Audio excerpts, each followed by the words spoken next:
A teraz si pripomeňme, ako to všetko začalo za nacistickej éry a urobte paralelu s tým, ako antikultisti pôsobia v súčasnosti. Nacisti na podnet svojich poradcov z radou antikultistov konali premyslene a systematicky, pripravovali verejnú mienku pomocou propagandy, či presnejšie povedané, pomocou manipulácie, vedomia más. Presviečali nemecké obyvateľstvo o nevyhnutnosti vojny a genocídy. Teraz uvediem jasné príklady toho, čo je dnes podstatou antikultového hnutia a na čo by sa mohlo zvrhnúť, keby nebolo odsúdené. Genocída.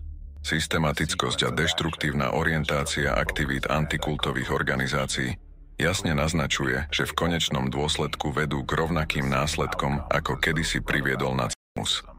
Práve teraz pred očami celého svetového spoločenstva medzinárodná teroristická sieť antikultistov pripravuje svet na novú genocídu.